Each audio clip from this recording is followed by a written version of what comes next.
Hi, my name is Singh, and some of you might still remember me from my second name, that's the Undercover Engineer. And we are back again, 2 years of long gap, and we are back with a lot of good information and a lot of things, a lot of changes.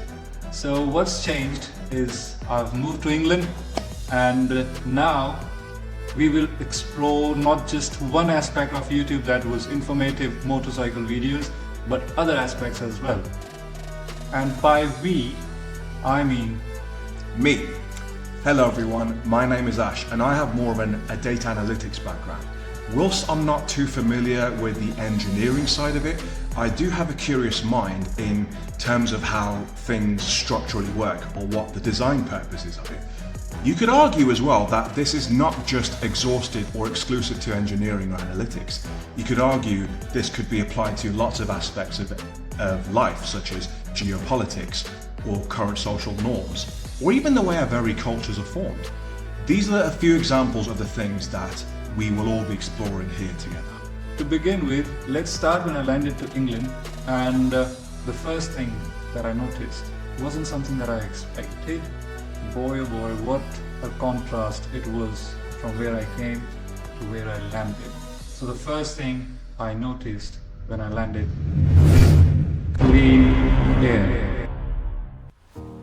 You know, when in India, whenever the plane is gonna land in any city, be it in Jammu where I was from, be it in Delhi, Chennai, in Bangalore, Mumbai, whenever the plane is going to land, that I noticed was when you can literally see houses and city coming close to you. And that time, you know that, okay, the plane is going to land now. But before we landed in London, I was able to see city for a very long time. So I started getting anxious because I was able to see city for a very long time and the plane was still far away from landing. That was the first indication and made me think about the level of pollution we have in our city. I could literally see each and every car on the road. I can see what's written on a truck. That was kind of a shocker for me. After we landed, I just realized how easy it was to breathe in this clean air when I landed in England.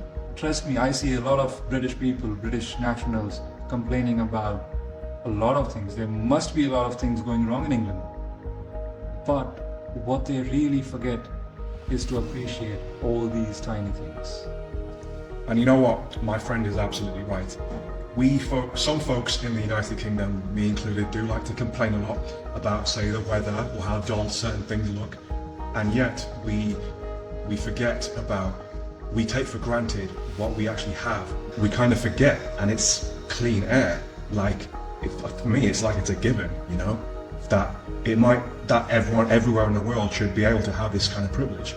Now, I absolutely love everything about India, from the rich history and the tradition to the very good-hearted people who practically may as well be made of gold. And it really breaks my heart to see, or find out at least, that those people, incredibly good-natured, are living in those kinds of conditions. So this was about the air, but it's not just about the air, it's about everything.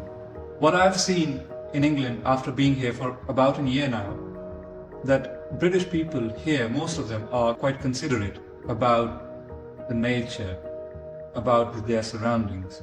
There are a lot of people who condemn even the slightest pollution the companies, the industries are putting into waters. While in India, it's somewhere missing that condemnation, that kind of criticism from the common man, from everyday people.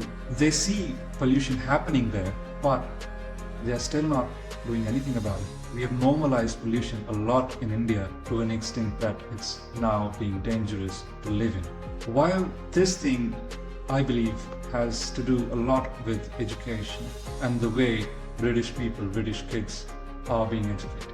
While I understand that education in England is not flawless, it's not the best, it's got their own challenges as well, but it's making their people more aware, and the younger generation that's coming next is a lot more aware of the real issues and a lot less destructive. So, what we mean by education system, especially say in the British education system, there are certain things that we're taught. And the things that we're taught not only give us a sense of civic duty, but it helps us keep safe as well. And over time, as the internet has grown exponentially and online content, these days children are a lot more exposed to then saying what children from my generation have been exposed to. Even if, we can prepare ourselves and mold ourselves into thinking in the correct kind of way, there are still issues that crop along the way. Issues such as ideologies and mindsets that basically leads kids nowadays in England to quite a dangerous path. So one of the prime examples is, I'm sure you've heard about, a hit Netflix series called Adolescence, where it explores, unfortunately, a teenage boy murdering a teenage girl because of very dangerous misogynistic ideas that have been fed into his head by not even just the internet, but even people who are influenced by those very ideologies that live around him as well. After the UK President Keir Starmer have pledged to show that series in all British schools to make kids aware of the issues that they might be facing or their parents might be facing as a consequence of their actions. So in our next video, what we are going to do is we are going to be watching that Netflix series. We'll be coming up with our take on it. What's the things that you as a parent or a new immigrant must look out in that series. So this is all for today's video, guys, and make sure you like and subscribe the channel, and also let us know in the comments down below what you think about India's pollution, how we treat our nature, how we treat our environment in India versus how it should be treated, how it deserves to be treated. See you next time. Bye for now. Undercover Engineers signing out. Take care.